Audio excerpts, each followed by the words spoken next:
I can remember being 3, 4, 5 years old, very anxious and very sad. I didn't have that diagnosis officially until I was between the ages of 12 and 15. I had mononucleosis at 11, 12 years old.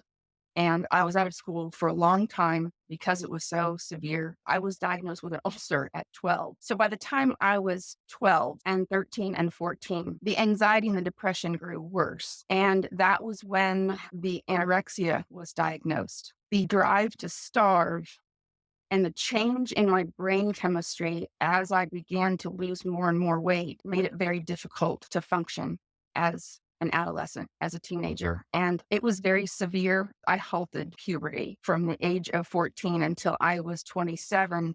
No one in that sense, or for 40 years, no one ever brought up what the brain needs to heal. This is a neurological mental illness that has no endpoint until you perish. Anorexia holds the highest mortality rate of all psychiatric illnesses combined. 20%, 1 in 5 die. And they either die from starvation or to escape the pain of this life by suicide or by organ failure. They have a heart attack or stroke or their organs shut down because there's just nothing for them to continue working correctly and everything just shuts down. I was on 11 different psych meds, some of them targeting the schizoaffective disorder, very heavy antipsychotic schizophrenia medications. During that 40-year span, I teetered right around there, right around 75 pounds. All those years, you feel imprisoned in your own mind. That's restrictive when you can't even go out with your husband and your husband stops asking you out on a date because it's pure torture. I gave up around 2013, 14, 15. I was so hopeless and so helpless. This was the first time in my entire life that I had ever read in print or heard from anyone that the amino acid in animal foods, in protein and meat and fat from animal foods are what are the building blocks for the 100+ neurotransmitters in our brains. So January 1 of 2018, I set myself on a plan. Hello, everyone. Adam from Carnivore Today. Appreciate everyone being here. Today, we have a very special guest, Valerie Smith, and she has a truly transformative and inspiring journey to share with everybody. So, Valerie, for those that don't know you, can you introduce yourself a little bit? I certainly can, Adam. And thank you for having me on your podcast. It's really an honor to be here. My name is Valerie Smith. I'm 54, and I am very passionate to speak out every day about the benefits and the healing that can happen on a carnivore diet, on a ketogenic, metabolic, therapeutic diet for mental illness and physical illness. I am a wife of 32 years, and I live in Southwest Ohio in an old farmhouse out in the country, surrounded by fields and cows and pigs. Lots of nature and lots of quiet. But that's me. That's awesome. So, you're in Southwest Ohio too. So am I. I, I didn't know that, Adam. Really? Yep. Yep. Dayton, Ohio. Well, oh my gosh. Wait, we have to get together. I really did not know that. There are so few people that are close, to us. And when I do find Yep. somebody from Ohio, they're from Cleveland, they're 4 hours away. That is amazing. Right. I'm only about 40 minutes away from Dayton. Oh, nice. And then Aaron Kilby from the Kilby Life channel, he's here in Dayton too. I did not know that because I've watched a lot of his videos, but I've never caught, him talking about where he's from. That's amazing. Okay, we have to get together. Yep. He never talks about where he's from, but he was doing a workout in the city. Oh, and And I'm like, you, I recognize that skyline. you could use the geography and figure out where he was. That's amazing. Right. Yep. Yeah. Yep. For sure. Awesome. So, yeah, we're here to talk about the carnivore diet, obviously. And so let's kind of go back to your early health issues and things like that. And, when did you first start to notice that you had mental health and physical health issues? I was very young, actually. I didn't have the mental illness of 6 that I suffered from. I didn't have that diagnosis officially until I was between the ages of 12 and 15. Um, but before that, I was not well as a young child. I can remember being 3, 4, 5 years old, very anxious and very sad. I just wasn't I just wasn't well. I had mental health problems back then, and I had some physical problems at the time. I was pretty frail. Any virus that came around, I got it. I had mononucleosis at 11, 12 years old, and I was out of school for a long time because it was so severe, and they misdiagnosed it at the very beginning, and they put me on round after round of different antibiotics, and of course, that doesn't heal mono. So, I had damage, gut damage, from that, and my anxiety was so bad that I was diagnosed with an ulcer at 12. That's just how Wow. debilitating. I just wasn't well, and this was the '70s. This was, nutritional wise, this was when everything went fat free. Um, you know, if you had something in the refrigerator, it was margarine. Our meals, at least for my family, were based around pasta and potatoes and carbs. And, it was told to us then that whole wheat pasta and whole wheat noodles were super good for you, like heart healthy. And, that's what I grew up on. And I know that contributed to my demise, contributed to not having what was needed for my brain to function optimally. So by the time I was 12 and 13 and 14, the anxiety and the depression grew worse. And that was when the anorexia was diagnosed. The drive to starve and the change in my brain chemistry as I began to lose more and more weight made it very difficult to function as an adolescent, as a teenager. And it was very severe. And I basically halted adolescence. I halted puberty from the age of 14 until I was 27. I did not have a menstrual period. That's, Wow. I just cut off everything that was supposed to happen in order for me to grow up to be a functioning young woman who was thriving and healthy. As the anorexia got worse, I also developed OCD. And that at the beginning was basically kind of what other OCD sufferers deal with, the counting, the checking, the incessant hand washing. For me, it then turned into memorizing calorie books and being obsessed over every single bite that I put in my mouth and keeping journals of every single bite of food that I ate. It eventually got worse than that. And at the times when I was trying to eat better in order to follow the rules of all of the hospitalizations that I lived through, their meal plans were very carb heavy and no protein. And so when I would try to eat better through adolescence and teens and 20s, and I wasn't actively considering myself as starving, that self punishment and starvation morphed into other self harm activities. And that's when I began cutting my arms and legs and a condition called trichotillomania, which is hair pulling. And I was pulling the hair from my scalp and my eyebrows and my eyelashes. And so, in order to leave the house, Wow. I had a lot of covering up that I had to try to do to pass as normal as possible. When all of this was going on at 12 to 15, I also began my journey of torment with schizoaffective disorder diagnosis. I heard screaming male voices in my head, audible voices that would tell me to harm myself, to harm others.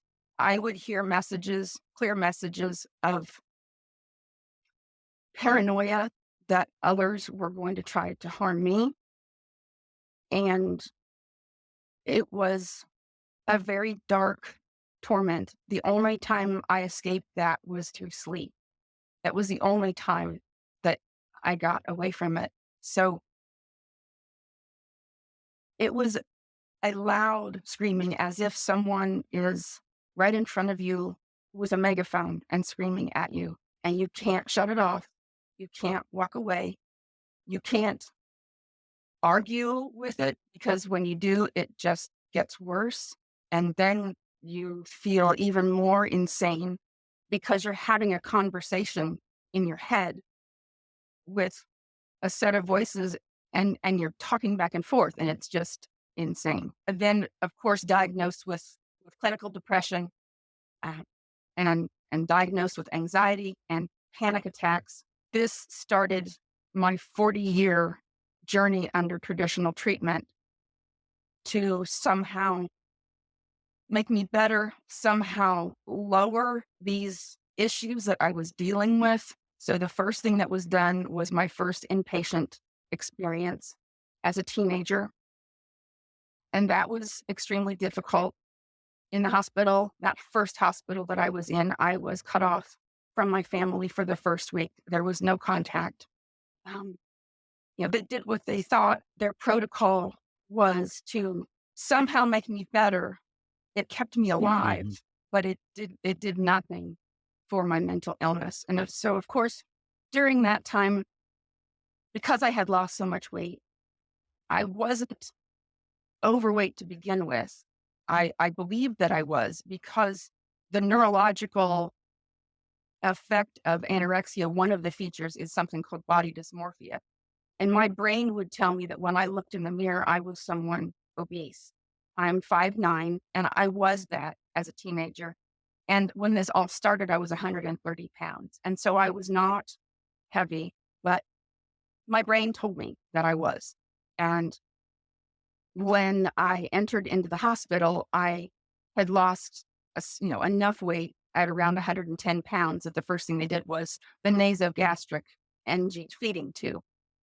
That's what always comes first. And those ingredients that are in that liquid feeding tube almost 40 years ago is the same as what they use today. And it's very inflammatory ingredients. It's canola oil, high fructose corn syrup, and soy. Oh my goodness. Yes. And this is not only for someone who's on a mental ward or eating disorder unit. Those are the top three ingredients in Boost and Ensure that we buy over the counter that we feed to children, adolescents, older adults who are trying to be healthy and their doctor says, buy these drinks. This is what's given to nursing home elderly people who no longer can eat solid food. Well, these are very highly brain inflaming ingredients that help no one. And the goal, and of course, in eating disorders units, the goal is high calorie. They do not care what the ingredients are. They're trying to put weight on you in order to proclaim you well and send you home. That's horrible. Yeah, it is. It is. And of course, I didn't know it then. I knew nothing about any of this then. And I look back on it now through my hospitalizations that involved that feeding tube. It drove our anxiety higher, myself as a patient and the others in the ward with me. We would feel like we were crawling out of our skin. And we all thought at the time that it was just our fear of calories. But knowing it now, it not only was that, but it was these ingredients that was just, you know, causing more inflammation and more anxiety. And when the feeding tube comes out, you're expected to eat what's on your tray that comes from the cafeteria. And that's kind of based on the hospital's ethical protocol. This particular hospital that I Mhm. was in was backed and based by the Seventh day Adventist Church. And so there was no animal protein on my tray. I was taught that you could do the same thing with plants. We'll teach you how to combine beans and rice.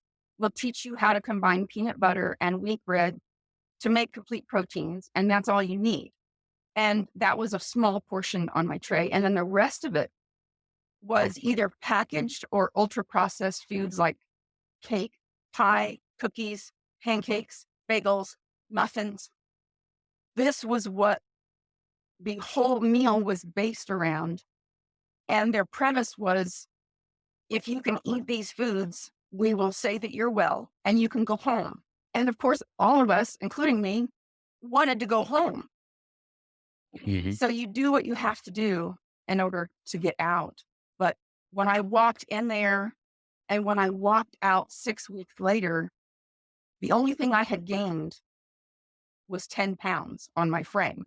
I had not gained any healing. I had not gained any insight into what was going on in my brain. Why were things going wrong? Why was I this way? I had a psychiatrist. I had a team of doctors. I had a set of care team for behavior therapy and occupational therapy and nutritionists and dietitians. And no one in that sense, or for 40 years, no one ever brought up what the brain needs to heal. This was all talk therapy, which is needed when there is trauma in your life. Psychotherapy is needed and helpful to work through whatever issues you're dealing with. And I dealt with all of that through 12 psychiatrists in those 40 years. But my mental illness diagnosis is none of it ever got better. Resolving those issues and coming to terms with our past does not fix our brain. And if you back that up with the meal plans and the food that was being pushed on me and being told that all foods fit and eat a balanced diet and base your foods on carbs and limit everything else, that's hard for a normal person without anorexia. And when you combine that with being anorexic, the first thing that goes is meat and fat, and you're left with fruits and vegetables most of the time, incessant calorie counting every day, trying to go lower to try to get your calories lower and your weight lower. And there's never an end point. There's never like, wow, I reached this poundage or I reached this amount of food. I'm done now. I can walk away. There is no end point. This is not a diet. This is a neurological mental illness that has no endpoint until you perish. Anorexia holds the highest mortality rate of all psychiatric illnesses combined. 20%, 1 in 5 die. And they either die from starvation or to escape the pain of this life by suicide or by organ failure. They have a heart attack or stroke or their organs shut down because there's just nothing for them to continue working correctly and everything just shuts down. I'm sad to hear that you had to go through all this. That had to have been extremely tough and for so long, which is a testament to how strong of a person you are and your story coming out now to be able to inspire others and hopefully spark change within the system, especially what you were talking about with the feeding tube. And they're essentially just pumping poison inside of people. They are. Yeah. So, in terms of the psychiatrists and things, I do want to find out from you, what did they feel like was wrong with you? Was it a chemical imbalance or genetic, or where were they going with it? Because they weren't bringing up diet. No, they weren't. Um, Part of it was chemical imbalance over the course of 30 years. Um, I was on 11 different psych meds, some of them targeting the schizoaffective disorder, very heavy antipsychotic schizophrenia medications. I was on many different SSRIs for depression, anxiety, OCD, 11 of them, and even a brain modulator. They put me on Neurontin that's normally for epilepsy just to see, if it would help me or not. They treated it that way.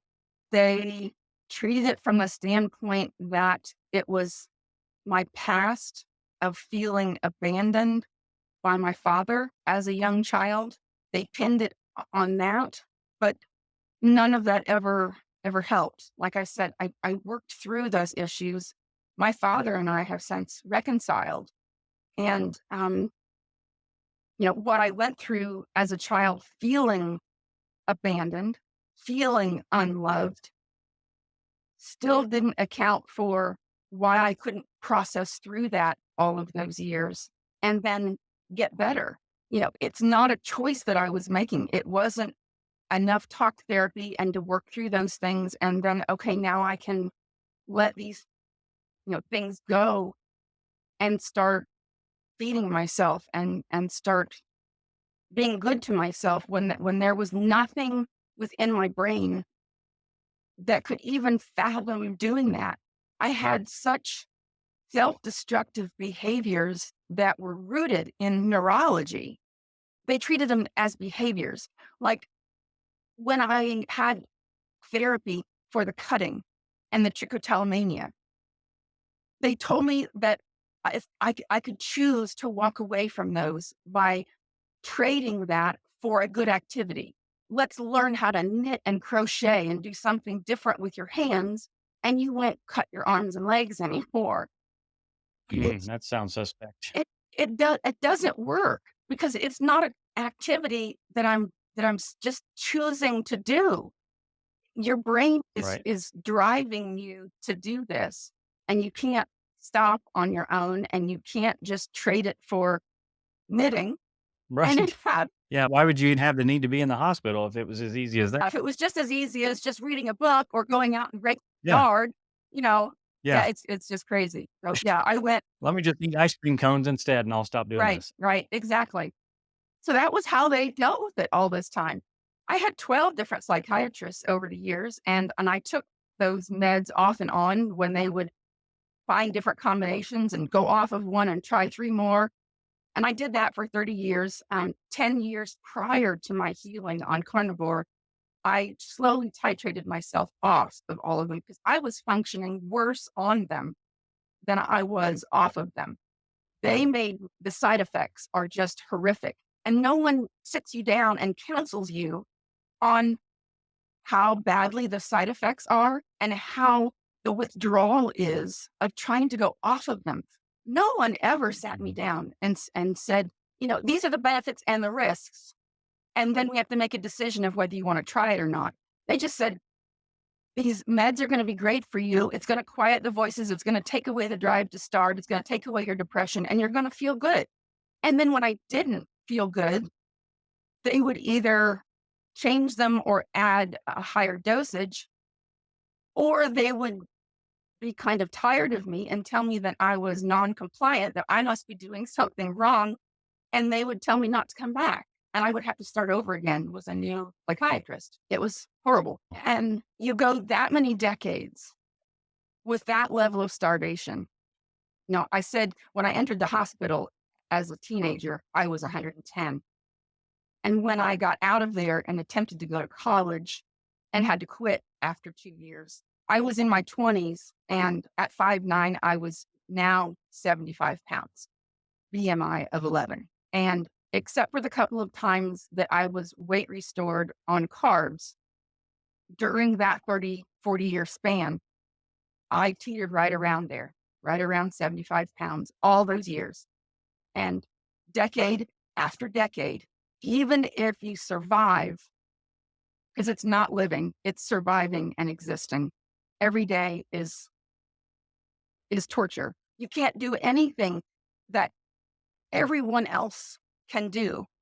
They talk about the carnivore and keto diet as being restrictive. I'll tell you what restrictive is. Restrictive is being bedbound because you're 75 pounds and you've now had 5 fractures from severe osteoporosis.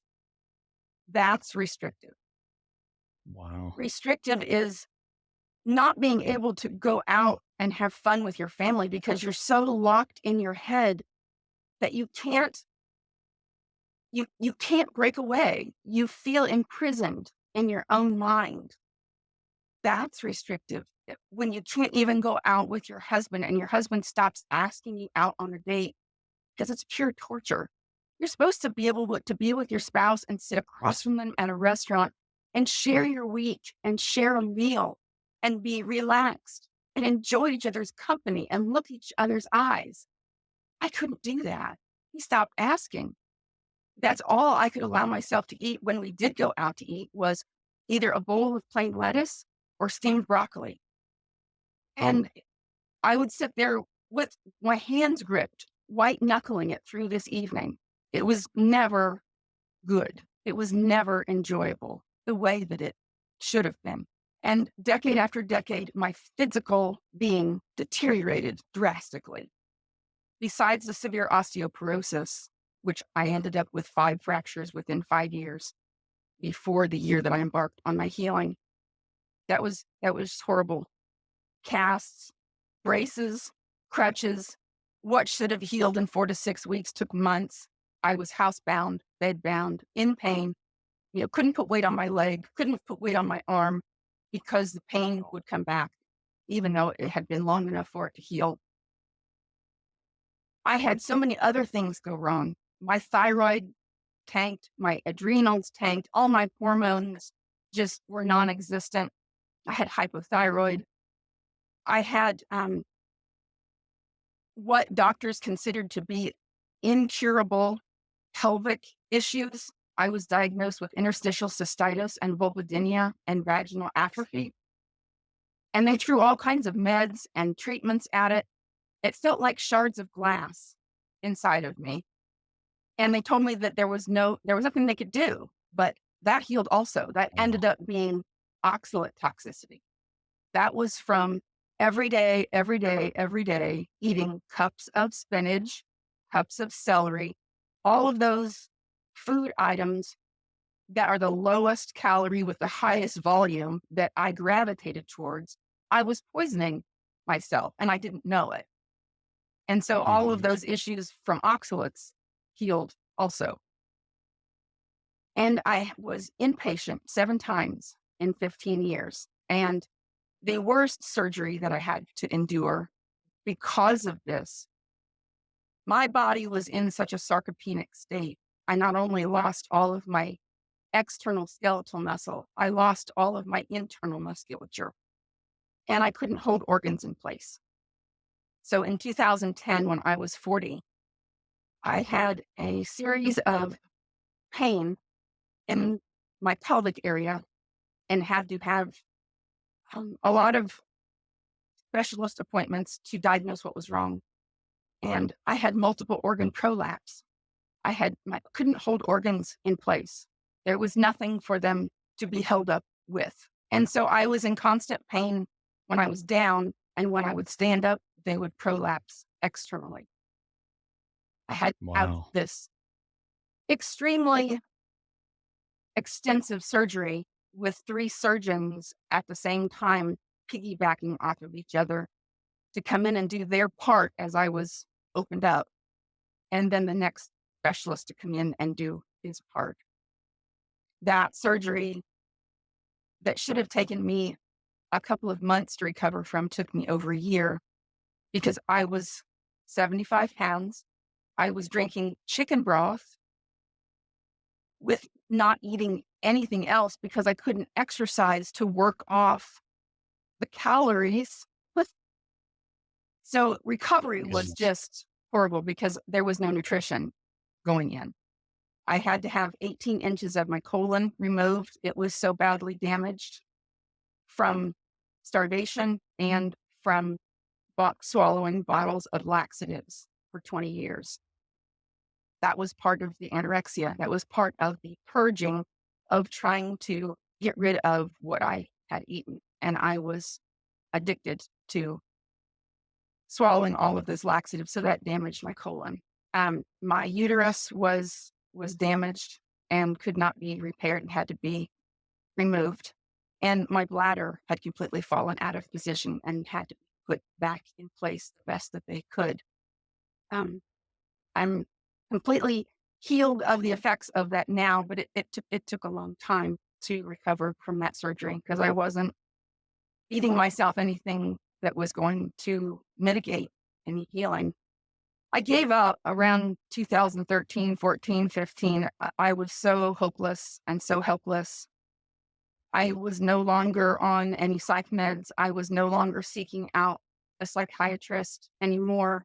Nothing was helping. The definition of insanity is doing the same thing over and over again and expecting a different result. And there was nothing in this that I had learned that was going to help me.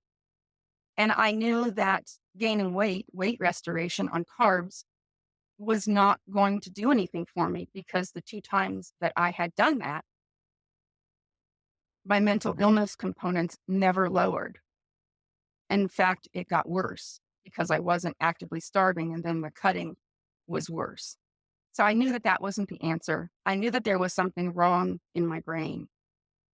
And I found a couple of books at the library by the author Julia Ross, and they're called The Mood Cure and The Diet Cure. This was the first time in my entire life that I had ever read in print or heard from anyone that the amino acids in animal foods, in protein and meat and fat from animal foods, are what are the building blocks for the 100 plus neurotransmitters in our brains. You can't make those neurotransmitters from spinach and celery. And in fact, the anti-nutrients in spinach and celery will block you from absorbing other nutrition that you are trying to eat. And that was all I was eating. So that was the first time I'd ever heard that. So I took that knowledge and began searching online on YouTube. Back then, what was popular was not individual podcasts, but TED Talks. And that's when I found Mhm. Dr. Georgia Ede and Dr. Chris Palmer. And I watched everything that they had on YouTube. And then I began searching out their printed articles online to read on my own. Everything that they were saying was the same that was in these two books by Julia Ross. The superiority of protein and fat and animal foods to actually heal your brain of mental health issues. And no one had ever brought that up to me, ever. Wow. So what year was it approximately when you found out about this? And it was 2017. And then Okay. several months of research and several months of soul searching of, could this possibly help me? It was hard to have hope because I'd been disappointed for so many years. And it was also fearful because eating meat and fat was especially triggering for me. I had not eaten any protein, meat, or fat for 35 years. But on the Wow. good side, because I had not eaten that for that many years, this is what stuck out to me. This is what glowed a light bulb that this was the one thing that had never been tried. I wasn't going to go down the road of any other therapy that I'd tried before because I knew it didn't work. So this was new. This was new information. This was something that if I decided to try. And my husband was encouraging me. He said, "You can't live this way another year. You're not going to survive this way another year." He was already coming to me in tears, worried that when we'd go to sleep at night, when he would wake up the next morning, I wouldn't be living any longer. And I was so hopeless that since the only time I escaped the voices were when I slept, I began to pray that I just wouldn't wake up anymore. So January 1 of 2018, I set myself on a plan. My experience and anyone else who has an eating disorder, we can't just trade one plate full of food for another. We're not eating the standard American diet. We're not eating plates full of food. So my record of relapse over and over and over, I mean, if I even ate a spoonful of oatmeal, too much more than what I thought I deserved, or a bite of potato, more than what I thought that I needed or deserved, or went over my calories, the next day I wouldn't eat at all. I would try to circumvent that one extra bite by not eating anything the next day. So I knew for me to be successful and to not sabotage myself, I had to go super slow. Because if I tried to eat more than what I was comfortable with, I was going to relapse and then not eat at all the next day or the next 2 days or 3 days. So the way I did this, um, we have a term for it now. We call it reverse dieting. Back then, there was no real term for it. So I picked the meat that I thought was the most mild that I could try, which was fat-free chicken breast. And that first night of trying to eat it, it was 1 ounce, 2 little lousy tablespoons, 1 ounce. Wow. And it was the hardest thing I had to do. It was the hardest thing. I sat at the kitchen table and just cried. Everything within me was telling me, "This is not gonna help you. This is not going to work. You don't deserve to eat this."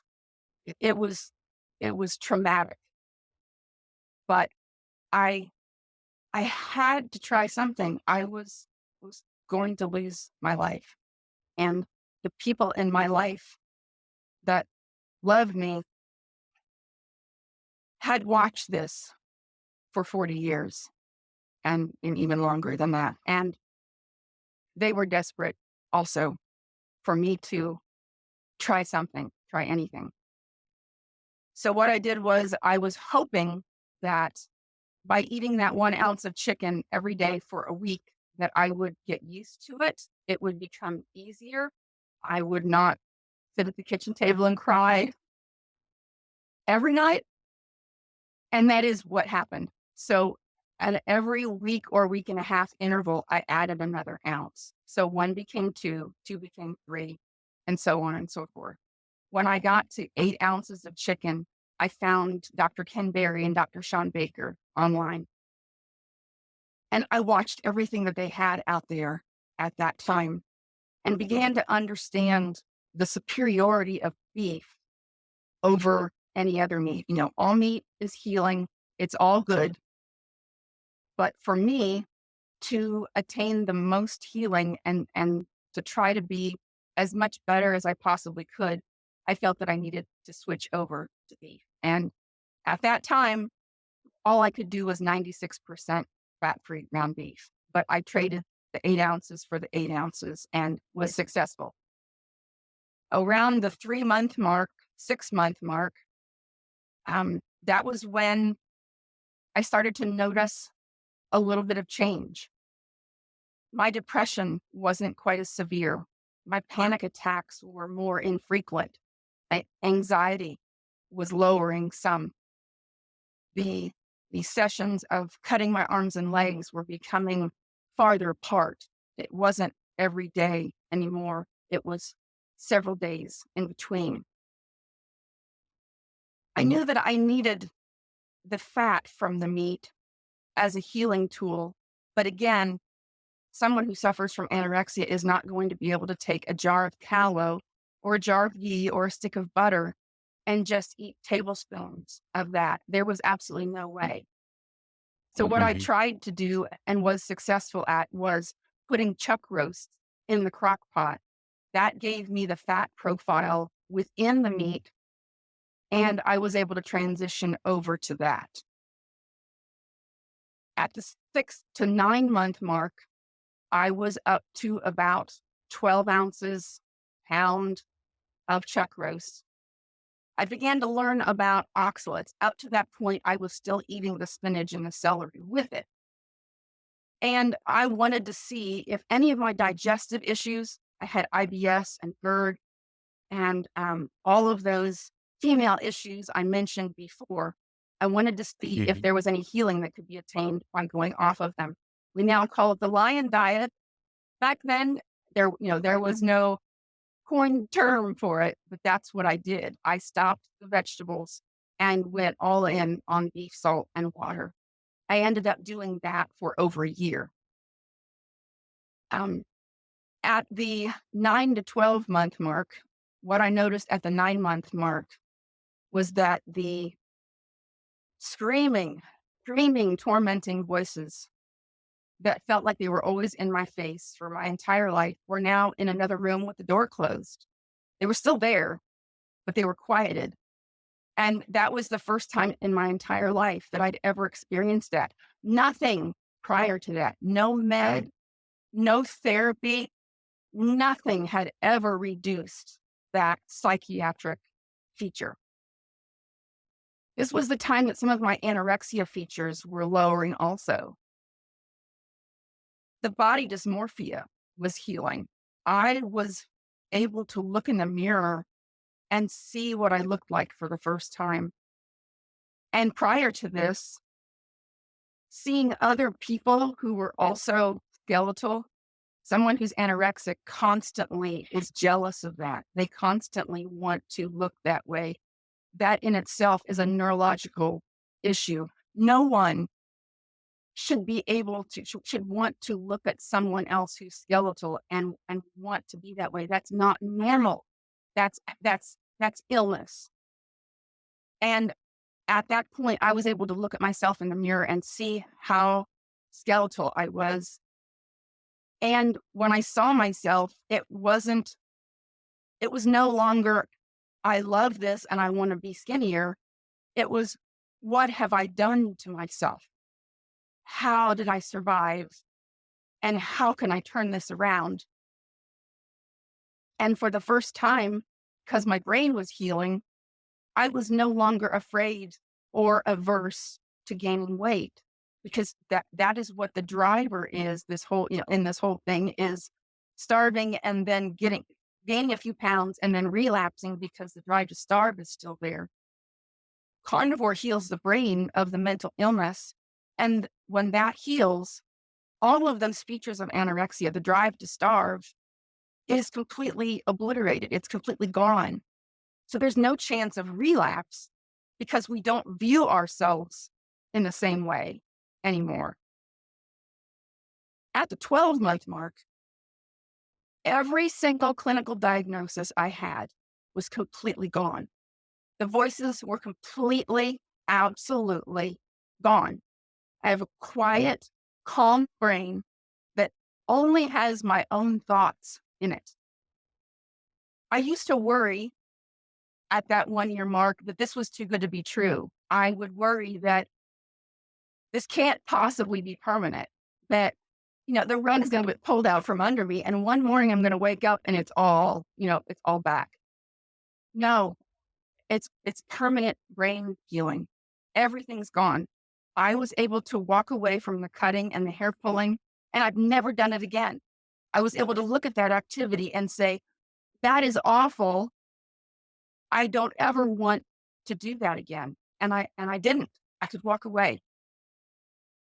All of the mental illness diagnoses were gone. I was filled with overflowing joy. No more panic attacks, no more anxiety, no more depression. Just amazing. And the difference in the anorexia, that whole neurological issue is based on punishing yourself. And every facet of your life surrounds that. So if it's exercise, it's not exercise to build muscle and feel good. It's exercise for self-punishment. This healing changes every facet of your entire life. I'm now loving changing my body composition, building muscle, nourishing my body, being good to my body. The neurological issues that plagued me to hate myself and drove me to do all of these behaviors is completely gone. And one of the things that I make sure that I tell someone when I'm counseling them is that at that 1 year mark, this is not about weight gain. Yes, I needed desperately to gain weight. But at that 1 year mark, at my complete mental and physical healing, I had not gained a pound. This healed my brain, which then allowed me for the years past that to then gain the weight that I needed to gain. And of course, on carnivore, we're packing on muscle and shape easily without the, what I would call ill side effects of doing it with some other sort of diet, because you're dealing with inflammation and bloating and fat gain where you don't want to gain it. It's just an absolute amazing way of life that um, that serves us well to have vibrant, thriving health. So that was 6 years ago, that healing occurred. And I have since, in the second year, did a lot of rebuilding. I also developed a protocol to heal my hypothyroid and reverse my osteoporosis, two diagnoses I no longer have. I have reversed them both. It takes a lot to reverse them, especially osteoporosis, because you have to make sure that you're eating in abundance so that there's extra. Our bones are 50% protein. Most people don't know that. And so that they think that they can just take an osteoporosis med and go along with the standard American diet. Those osteoporosis meds don't rebuild bone at all. And so the high protein, along with you can't rebuild bone without weight bearing exercise. You've got to lift heavy, eat heavy, and you can regain that bone density. I have not had a fracture since 2018. And the activities they told me when I was within those fractures that I would never be able to run or jump or do any sort of jarring activity because my bones were so brittle. And I of course, believed that and kept myself from doing any of those things, but I still ended up with fractures just from walking down the street or from stepping down a step. I can now do all those activities. I can run, I can jump, I can lift heavy, I can carry firewood, I can do all the things that a vibrant, healthy person does in their life. And I'm just so utterly thankful. I'm just passionate to share with anyone mental illness, physical illness, that no one is beyond hope. No one is beyond healing. There's nobody that's too far gone. But, I'm 54, and for 40 years, that you would think that there was nothing that could be done for me or that I would be just a little better by changing what I ate. No, there's complete healing, complete absolute healing, and an abundant life to live after this. And I'm just so utterly thankful. Oh, I love that. So, yeah, we actually interviewed Maggie, the 82-year-old rancher up in Canada, Yes. and Yes. she said that she's middle-aged. So, yeah, you're not even close to I'm middle-aged I'm yet. still a young pup. Yeah, right? So going back to what the psychiatrist was telling you to trade one activity for another, it seems like you've actually done that. You traded in self-harm for ribeyes. That's true. So was it worth it? Oh, yes. Oh, yeah. That's true. That's true. Very worth it. Looking back on when you had the voices in your head and to now, like, how profound is that? There are not enough words to convey how profound that is, because I'm no longer a prisoner. I have literally been set free to have a calm mind where there's joy and abundance. And I never take it for granted. I used to look at a sunset and a sunrise and feel sadness. I used to view holidays as sadness. It was all just darkness and gray because I was locked in this prison that no one could turn off. And every day I wake up and I am just utterly amazed at the overwhelming, overarching healing in my brain to the fact that it just has affected everything in my life. It has allowed me to redeem the time with my family that lived through all of this with me. They are now on an equal playing field with me and I with them. I used to feel like an empty vessel with a hole in it. Everyone always had to take care of me, lecture me, sympathize with me, sometimes get upset with me because they were hopeless and helpless to try to figure out how to help me or how to motivate me to get better or read something new or a therapy that might help me, it's a completely different existence. I have passion every day when I wake up. I can go do what I want to do and feel how I want to feel and look at everything in my life, in nature, in the people that are in my life with joy. And yes, everybody has bad days. Everybody has stress and things go wrong. The plumbing breaks, the car breaks down, but nothing compares to what I went through. And I kind of describe it as this joy that I now have. Even on those bad days, it feels like I'm floating above it. And I also can handle it. I used to just crumble in a pool of anxiety because I couldn't handle anything that was going wrong in my life, like the car breaking down. Now I can tackle those challenges rationally and say, you know, today is good. Today is full of love and joy, and we're going to figure this out. We're going to fix the plumbing. We're going to fix the car, and everything's going to be okay. It's a totally different outlook now than the existence that I was living. I wasn't living. I was trapped in bondage, and I've finally been set free. I have complete freedom. I love that. That's amazing. That's so inspiring. The changes that you've gone through is just miraculous. And to think that it was just something literally as simple as what you were eating that helped everything. It's just tremendous It to is. even think that that's even possible. I know. I know. I'm still, I'm 6 plus years in, and I still catch myself. I still can be driving down the road and hear a certain song on the radio and see a bird fly, and I will tear up in joy, just thankful for the life that I have and that God kept me alive till he could lead me to this. I used to pray for him to heal me instantly, and know and knew then and know now that he could have, but I feel like he kept me alive for such a time as this, because if he had healed me instantly, I would not have a message for others. I would not be able to do what I'm doing now to effect change for other sufferers and also advocate within the medical field for change to happen. Yeah, that's awesome. So I do want to ask, your healing was 6 years ago. So are you still eating a carnivore diet today? Oh, yes, yes, I am carnivore for life. Yes.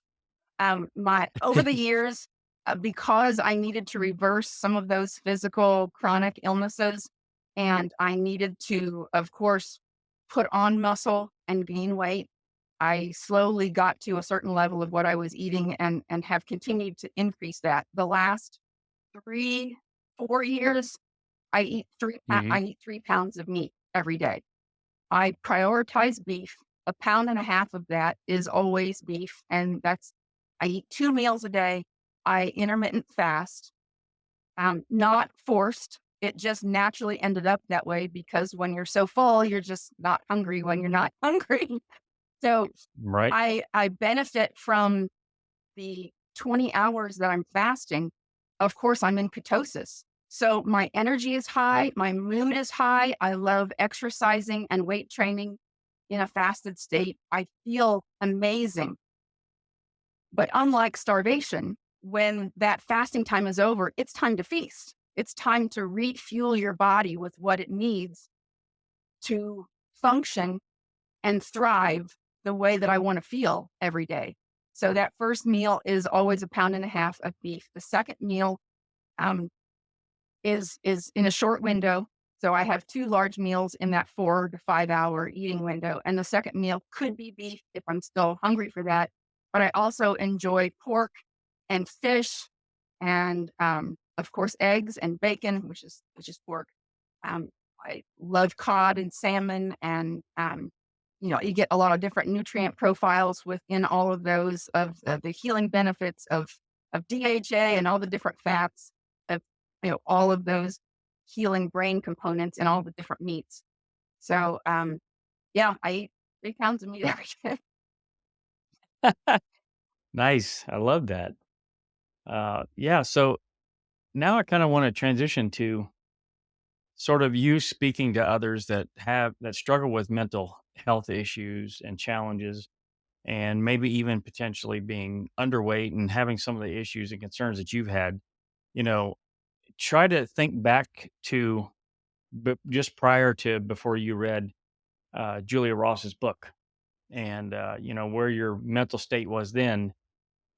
Is there anything that you could say to them now that you wish somebody had said to you? I wish somebody would have come to me and said that traditional treatment is not the way to go.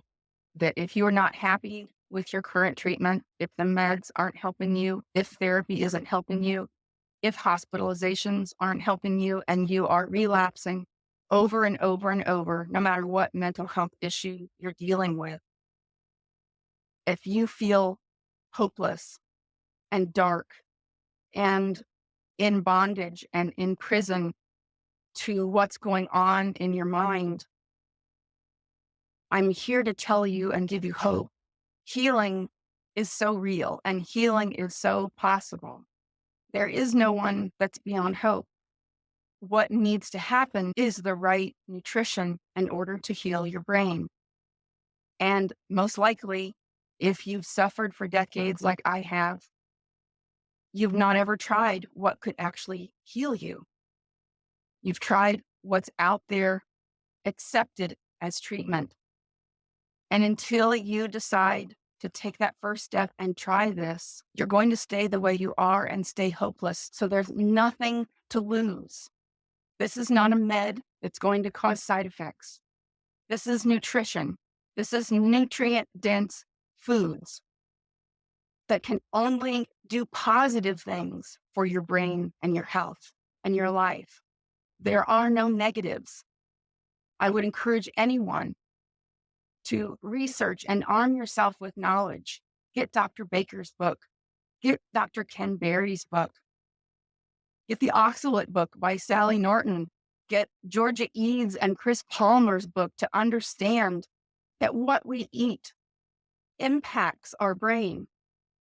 Our brain is not a separate entity from our body when we fill ourselves with the standard American diet and processed foods and possibly no animal protein.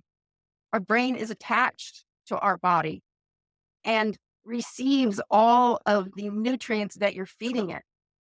And if you're feeding it crap, what you're going to get back is crap.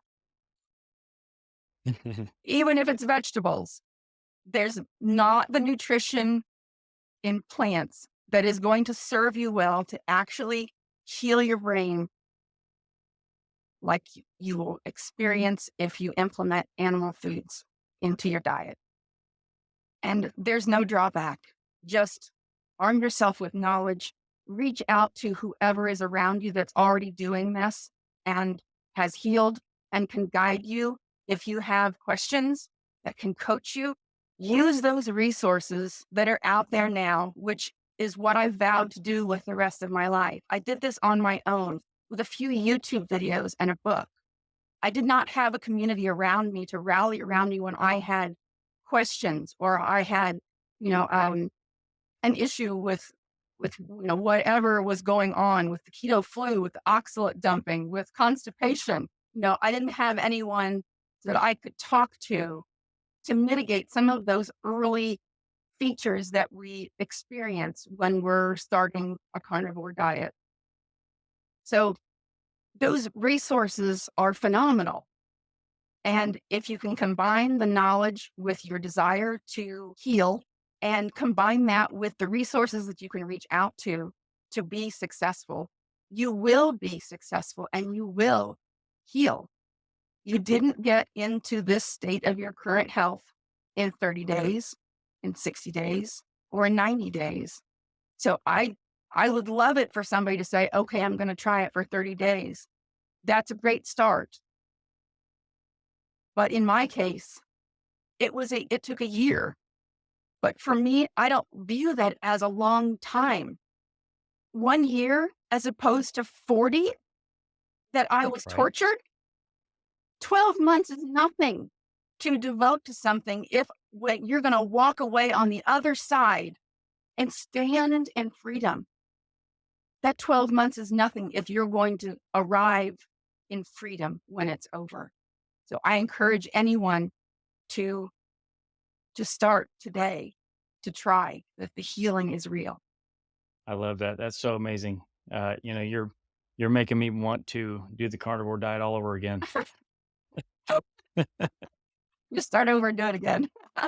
I'm gonna start all over and do it again, the Valerie Smith method for sure. Absolutely. So, Valerie, this has been a great discussion, and I'm glad that we connected for this interview. And no doubt you're going to inspire many, many people with this. So, I do want to kind of touch base with you as far as where everybody can find you on social media and connect with you. Sure. I am active on Instagram and Twitter. My handle for both is the same handle. So it's Valerie Ann 1970. And if that gets put in the show notes, or I can spell it if you want me to spell it. So it's VALERIEANNE with the number 1970 after it. I'm active on both. I prioritize direct messages that I get. I try to answer those first. Um, I try my hardest to answer all replies, any comments that are made. Um, I phone counsel and Zoom counsel, and I coach, and I just try to make myself available as much as I possibly can.